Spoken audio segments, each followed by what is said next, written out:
I was talking to a friend of mine the other day who works in Silicon Valley. Oh, yeah. Yeah, and he's the kind of guy who loses sleep over 8K resolution, haptic feedback, all that stuff. A spec chaser? The ultimate spec chaser. And he was looking at a Nintendo Switch and just sort of shook his head. He called it a collection of yesterday's technology sold at tomorrow's prices. I've heard that one before. Right. To him, Nintendo was this dinosaur that it had somehow forgotten to go extinct. He really couldn't get his head around why a company with that much capital wasn't chasing the next big question, like an Apple or a Meta. And did you argue with him? I didn't. Instead, I just watched his 6-year-old daughter and his 60-year-old mother sit down together to play an old copy of Wii Sports. Ah, there it is. Exactly. Yeah. There was no talk of processing power, no frame rates, just the sound of a grandmother laughing because she'd finally figured out how to throw a digital curveball. That's the magic right there. Okay. And that's when it hit me. My friend, he was right. Nintendo isn't chasing the future. But he was totally wrong about why. They're not failing to innovate. They've just realized something much, much smarter. Which is? Well, while every other tech giant is frantically trying to invent new questions to stay relevant, Nintendo has been asking the exact same one since the early 80s. They don't change the question. They just change the frame. They just change the frame. And once you see what that one question actually is, their entire history, the massive wins, the baffling failures like the Wii U or, God forbid, the Virtual Boy, it all stops looking like a series of random gambles. It starts looking like a strategy, a single, incredibly stubborn obsession. Exactly. Most companies try to predict where the world is going. Nintendo is just busy asking why we ever wanted to play in the first place. That anecdote, it perfectly captures the whole thing. It's the essence of Nintendo's strategy and why, analyzing them through a conventional lens measuring gigahertz and resolution, it just always leads you to the wrong conclusion. Because you're asking the wrong question about them. You're asking their competitor's question. The system works because Nintendo asks a fundamentally different one. So our mission in this deep dive is to really dissect that exact question that drives every single decision at Nintendo. Which is? It's twofold, really. Why do people play? And what kind of play space should we create in homes? So we're not focusing on the silicon, we're focusing on the sociology of the living room. Precisely. This single, unwavering focus is the foundation of everything. It's what allows them to, maintain market leadership, to capture whole demographics without ever competing on high-end hardware. It's all about reframing. By understanding how they continuously reframe this basic question, we can see their success for what it is. It's a strategic narrative, not some lucky accident. It's, frankly, a brilliant business philosophy that turns what others see as a limitation into a deliberate choice. Okay, let's unpack that business strategy right away because, for anyone used to the Silicon Valley mindset, always striving for the fastest chip, the most advanced thing, this whole approach feels completely backward. It is. It's counterintuitive. Everyone else in the console space, Sony with PlayStation, Microsoft with Xbox, they're all locked into what you call the traditional value dimension. Right, and that traditional value dimension is all about maximizing functional value. Yeah. Think of it as just a hardware performance race. It's a straight line. More power, better graphics, faster loading. That's the whole game. The competition revolves around optimizing these functional metrics. Teraflops, CPU clock frequency, ultra-fast SSDs, making the most realistic images possible. And that's been the standard since the 90s, really. Absolutely. From the PlayStation 3 to the Xbox Series X, every new generation promised smoother motion, faster loads, more visual fidelity. It's all tied directly to processing performance. The industry norm is that the next-gen console must be technologically superior to the last. And what Nintendo did, and this was most dramatic with the Wii, was to just jump right off that track. Completely. The PS3 and the Xbox 360 were packing these powerful, complex CPUs. They were fighting over who had better high-definition graphics. And the Wii's performance was, technically similar to the GameCube? It was basically a supercharged GameCube. They were deliberately weak in terms of specs compared to the competition. They chose to compete on an entirely different value dimension. And this philosophy has a name, right? It does. It's called Lateral Thinking with Withered Technology. It's attributed to the brilliant engineer Gunpei Yokoi. The creator of the Game Boy and the Game & Watch. A legend. A true legend. And the idea is, it's simple, but it's revolutionary for a capital-intensive industry like this one. Instead of chasing the cutting edge, which is expensive, it's risky, and it leads to direct competition, you create new value by combining mature, inexpensive technology. Tech that's already in use in other fields. Yes, and you apply it in innovative ways to create a completely new experience. Okay, I have to stop you there because I can already hear people thinking, isn't withered technology just a fancy way of saying cheap? A fair question. I mean, if it's so smart and so easy to just use older, cheaper parts, why didn't Sega or Atari or even early Sony just do that and corner the budget market? And that is the critical point, because the philosophy isn't just about saving money. It's about strategic design limitations. It's about what you gain by giving something up. What do you mean? Look at the Game Boy. It defined portable gaming. It used a monochrome screen when competitors were trying to do color. Which seems like a huge disadvantage. On paper, yes. But why did Yokoi do it? It wasn't just because color was expensive. It was because monochrome screens were far, far less power hungry. The strategic choice wasn't the screen itself. It was delivering a handheld that could offer 30 hours of battery life. 30 hours? That's unheard of even now. Right. That longevity created a new kind of value. True, reliable portability. No competitor could match that experience because they were all chasing the functional value of a color screen, and their batteries died in, 3 hours? So the technical inferiority becomes strategically irrelevant because you've defined a new axis of value. You sacrifice one metric to completely dominate another. You're maximizing the experience it enables. Precisely. We saw again with the Wii. It prioritized intuitive operability through these incredibly simple, low-cost motion sensors. Stuff from like industrial remote controls. Things like that, yeah. They chose that over raw processing power. And the Switch followed the exact same playbook. It's focused on hybrid portability, detachable controllers, not on matching the 4K graphics of a PlayStation 5. So when you hear a critic say the Switch can't match the PS5's graphics, they're technically right. But strategically irrelevant. Because Nintendo isn't competing on graphics. They're competing on unique play experiences, on family accessibility, on fun per dollar. They are playing a different game entirely. It's like they jump out of the existing playing field and just start a new competition somewhere else. Fundamentally transforms the comparison. If Sony and Microsoft are in a drag race, competing on engine speed, Nintendo's off to the side building a hovercraft. They shift the whole evaluation axis. So traditional consoles value speed and realism. Nintendo values accessibility, intuitive design, shared laughter. And that jump provides some profound financial benefits. Because they're using these inexpensive, mature components, they can maintain incredibly high profit margins. I saw a figure for fiscal year 2024, a 30% net profit margin. That's huge. It's astronomical for a hardware company. And here's the key difference. Unlike their competitors, who often sell new hardware at a loss. The loss leader strategy. Right. They sell the razor cheap to sell you the blades. They plan to recoup that money through software sales later. Nintendo, historically, has been profitable on their hardware from day one. They don't need to rely on the software to eventually make up the difference on a subsidized console. Correct. R&D costs are lower, manufacturing is simpler, reliability is often higher, the path to profitability is dramatically shorter, and that gives them this tremendous financial stability. Which lets them take those big experiential risks. It's all connected. The core choice isn't about what they chose to add, it's about what they consciously chose to discard. To jump to that new dimension of fun. They had to discard the relentless pursuit of processing performance that the rest of the industry saw as the price of admission. And they learned this lesson the hardest way possible, didn't they? We have to talk about the GameCube. Oh, the GameCube. It's the perfect strategic counterexample. It's the one time they tried to follow the pack. So this was the early 2000s. Nintendo tried to meet the industry on its own turf. Exactly. The GameCube was designed to be technically more powerful than the PlayStation 2, which was the dominant console of that generation. So they competed directly on specs. They aimed for technical superiority. They did. They had a faster CPU, a more capable graphics chip. On paper, it was a better machine in some ways. And the result? A very sobering lesson.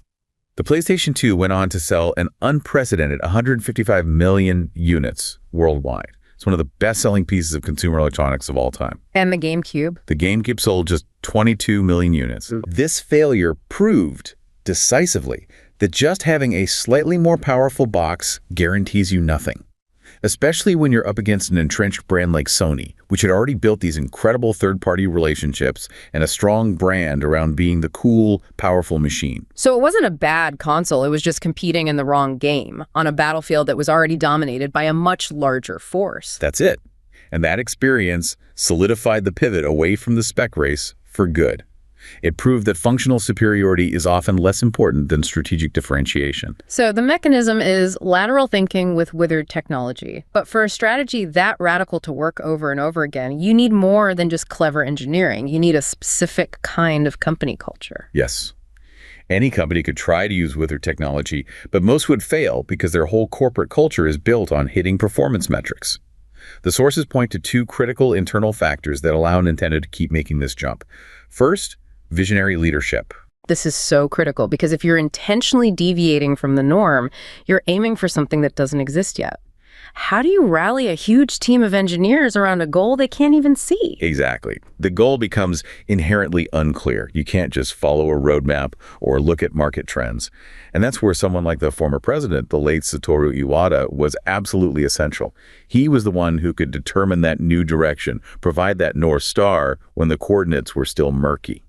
Especially during that critical transition from the spec-focused GameCube era to the experience-focused Wii era.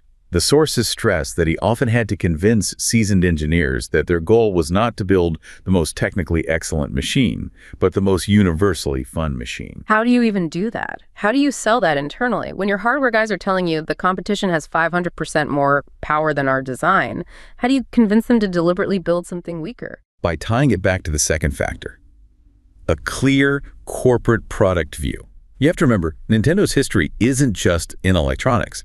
They have a century-long history as a toy manufacturer. They were making playing cards in the 1800s. Right, long before video games even existed. So this core value of enjoying games with everyone, it's not some mission statement tacked on a wall. It is deeply, deeply rooted in the company culture. They fundamentally see themselves as a game company first, not a hardware company. They prioritize the mechanical originality and accessibility of the game itself above the cinematic spectacle or the raw power. And that culture allows their teams to make that jump to a new value dimension without the existential hesitation a hardware-first company would feel. That makes perfect sense, and you see it in their executive structure. Almost all their high-level executives come from a developer or design background. They're led by people who understand how games are made and felt, not just how chips are sold. And this durability, this culture, it leads directly into the second pillar of their strategy. It's how they continuously ask that core question. What kind of play space should we create in homes? And how the answer to that question fundamentally changes the sociological landscape of the home.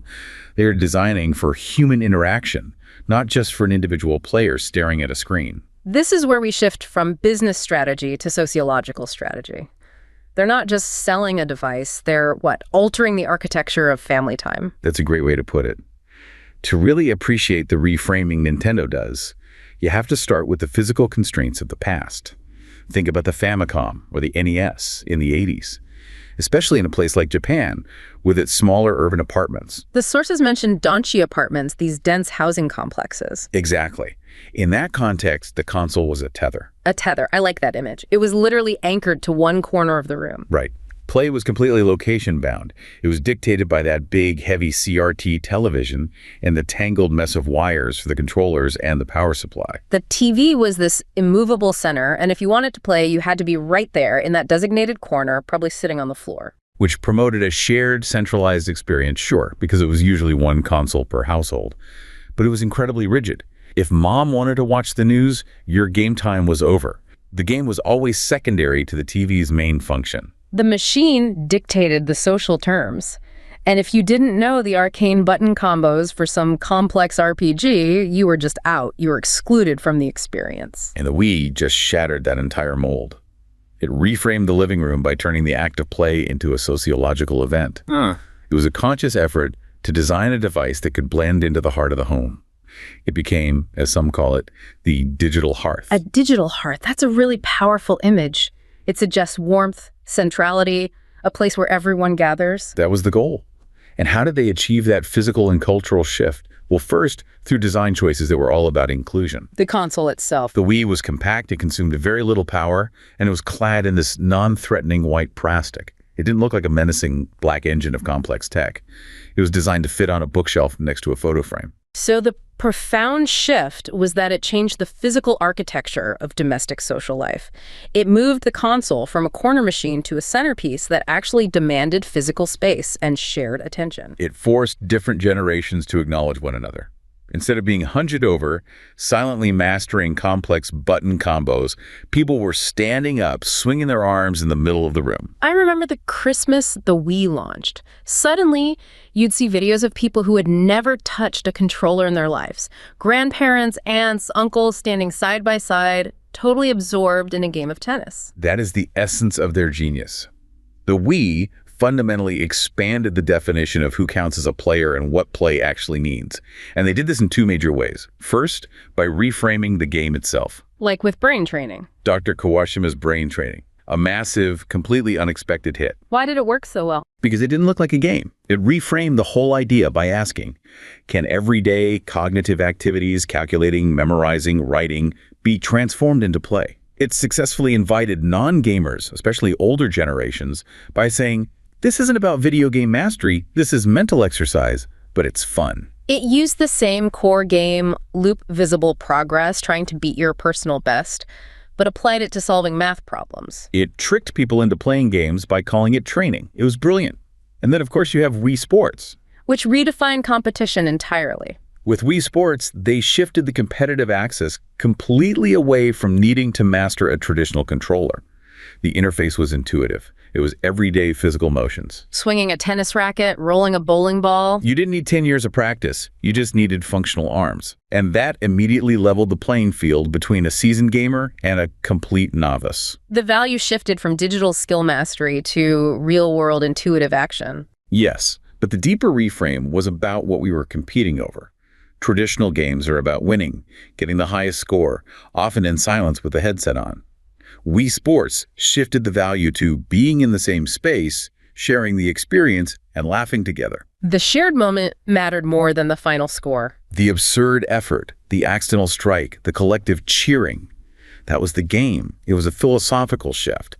Expanding the gaming population wasn't just user acquisition for them. It was expanding the very definition of play to include activities and people who had been totally excluded before. That deep sociological understanding is why the Wii sold over 100 million units.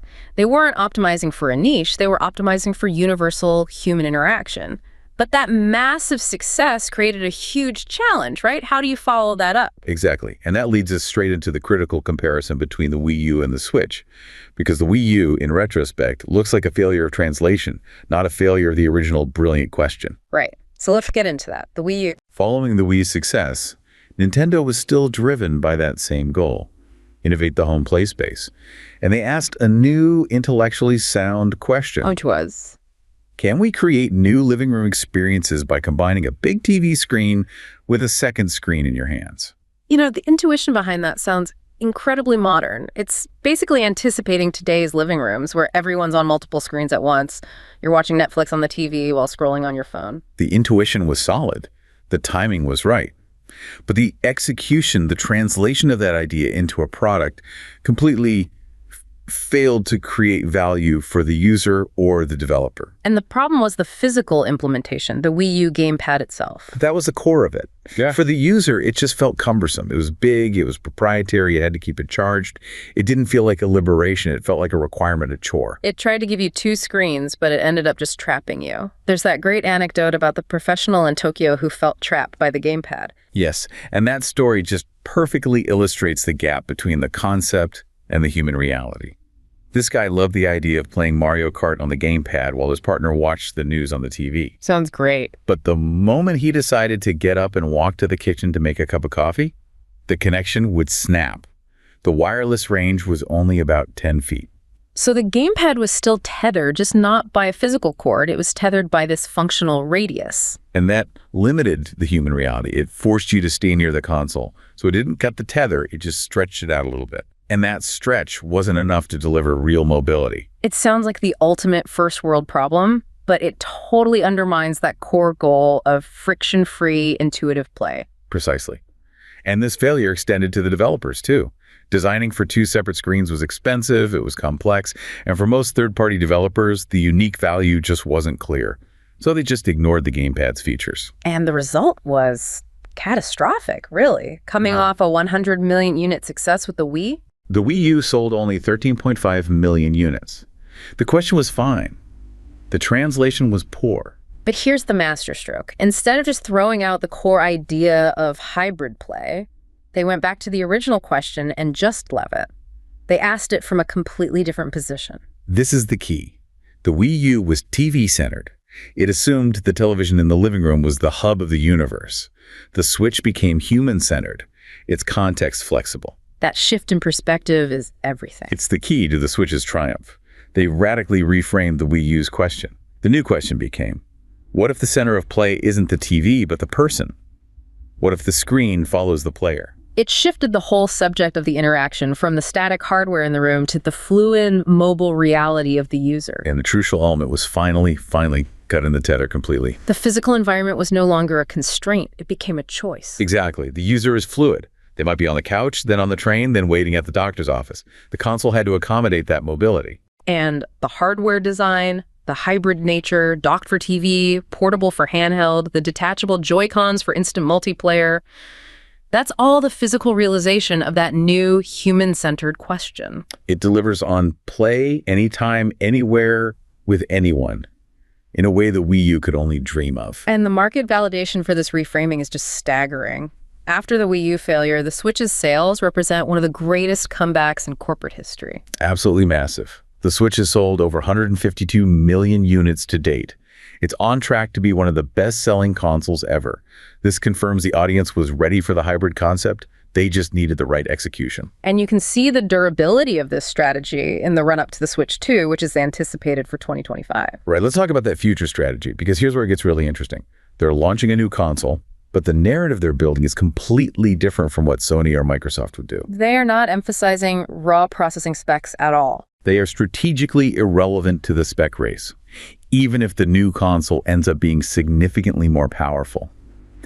Nintendo's primary messaging is focused on two core concepts that just reinforce their whole strategy. First is backward compatibility, which protects the player's existing investment in the enormous Switch library. It instantly creates the largest launch library in history, and it signals respect for the consumer.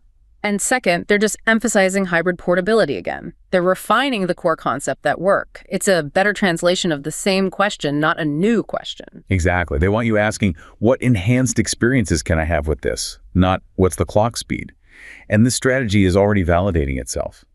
Early sales projections for the Switch 2's launch quarter are expected to significantly outpace the launches of both the PS4 and the original Switch. Which shows that the market is prioritizing that unique value, the flexible play experience, over pure graphical horsepower. It proves the durability of the entire strategy. It's also interesting how the Switch has subtly reframed the creator space. The eShop allows these massive AAA Nintendo titles like Zelda to coexist right next to tiny experimental indie games. Yes. It asked a new question. What if different scales and styles of game making can coexist on the same platform? And that integration has been a huge win for the depth of the library. That inclusivity is vital. It addresses that historic weakness they had with third-party games. By offering a platform that welcomes creative, smaller-scale titles, which often thrive on unique mechanics, not graphical fidelity, they ensure a constant influx of fresh content. And that deep library is crucial. It brings us to the final element of their strategic advantage, the moat they've built around their intellectual property. Right, so the competitive advantage isn't the technology, it's the franchise fortress strategy. It's all built on IP. Mario, Zelda, Pokemon, Metroid. This is their moat. And it spans generations, cultivating these emotional connections you just can't replicate by buying a competitor's chip design. The value of this is multi-generational. You mentioned the 40-year-old playing Mario Kart with their child. And that's it right there. It's simultaneous nostalgia for the parent and a brand new memory for the child. It creates this incredibly sticky emotional loop that ensures future loyalty. No other company in gaming, maybe no other company in tech, owns IP with that kind of universal cross-generational appeal. And the numbers just vividly demonstrate this value. These aren't just games, they're cultural institutions that actively drive hardware sales. People buy a Nintendo console specifically to play these games. The metrics are insane. Mario Kart 8 Deluxe has shipped 68.2 million copies. 68 million. That's more than most consoles sell in their lifetime. Animal Crossing. New Horizons, 45.36 million copies. That was a massive hit during the pandemic that brought a whole new audience in. Even new titles like Zelda. Tears of the Kingdom sold over 20 million copies in less than a year. These sales figures ensure that even if the hardware isn't the fastest, the software value is just unsurpassed. And the commitment to quality is what reinforces that moat. It builds trust. We have to bring up Shigeru Miyamoto's famous principle here. A delayed game is eventually good, but a rushed game is forever bad. That philosophy is the bedrock of their franchise trust. It's why people are willing to pay full price on day one. When a mainline Zelda or Mario is announced, players are guaranteed a polished, high-quality, mechanically rich experience. This patience is a strategic asset. By prioritizing the quality of the game over the speed of release, they maintain the sanctity of their IP. It stands in such stark contrast to many competitors who rely on yearly release cycles and crunch culture, which sometimes leads to these buggy, disappointing launches that just erode fan confidence. And that focus on the game, in games' mechanically rich, timeless gameplay, is a direct result of their corporate structure. They avoid the trend of heavy cinematic spectacle or these complex live service models that are full of microtransactions. They focus on originality and pure, immediate fun. The other key advantage is their market focus. It's market expansion versus market segmentation. This might be their most brilliant strategic choice. While Sony and Microsoft are fighting fiercely for the existing core gamer segment, often with mature M-rated titles, Nintendo strategically focuses almost entirely on E for everyone and E10 plus content. So they're not fighting for a bigger slice of the pie, they're just making the pie bigger. They are expanding the total gaming market. Parents who might not buy an Xbox because of content concerns will buy a Switch. Grandparents who find complex controllers intimidating will get lost in Animal Crossing. This family-friendly focus gives them a massive competitive edge. They have over 71% market share in the family-friendly segment. A segment that competitors largely ignore because they're so fixated on performance. And that dominance plus the strength of their IP generates incredible pricing power. It's the envy of the entire industry. Absolutely. I mean, think about it. Nintendo games almost never go on significant sale. Mario Kart 8 Deluxe, released in 2017, still sells for close to full price. That ability to maintain price stability over the long term is a tremendous financial advantage. Competitors are heavily discounting titles within months just to hit volume targets. It creates this incredibly robust business model that treats the IP as an appreciating asset.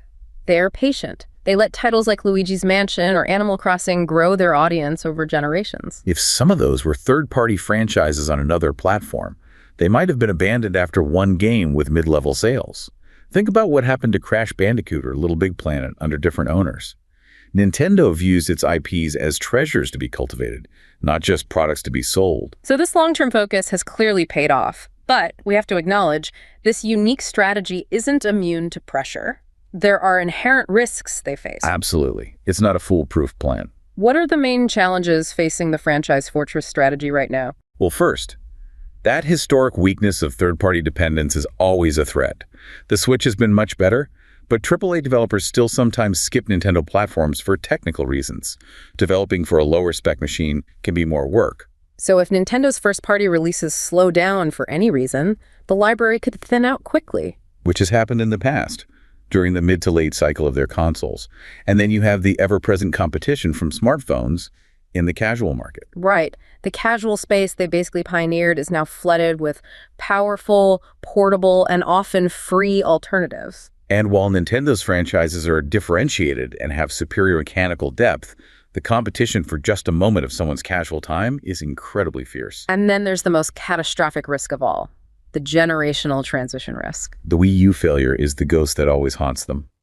Sales dropped from the Wii's 100 million success to just 13.5 million. It shows how easily a poor execution of that core question can derail the entire narrative, even when the underlying strategy is sound. The audience has to get the new value proposition instantly. And finally, there's the interesting shift with Microsoft now publishing some of its games on Nintendo platforms. Which in the short term benefits the Switch library. More diverse content is good. But in the long run, it could potentially blur the lines between ecosystems.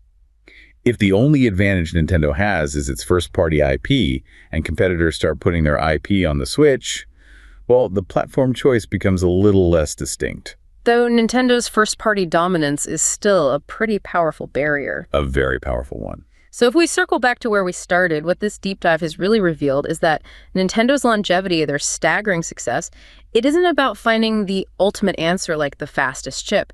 It's about finding the most effective frame for that fundamental question of play. They teach us that technical limitations can be strategic choices. Yeah. That innovation isn't always about inventing a new thing, but about reinventing the context for an old, essential human idea. They're the master reframing company. They are. Many organizations assume that when things aren't working, the question they're asking must be wrong. And that leads to these frantic, expensive searches for entirely new directions. But Nintendo's history proves the opposite. From the Virtual Boy's interesting question with a terrible answer, to the Wii U's poorly translated concept that led directly to the Switch's triumph. The question is often fine. The problem is that we keep asking it from the same position, expecting different results. Nintendo's masterclass is a demonstration that in innovation, the right perspective is infinitely more valuable than searching for the ultimate answer. They just moved the camera.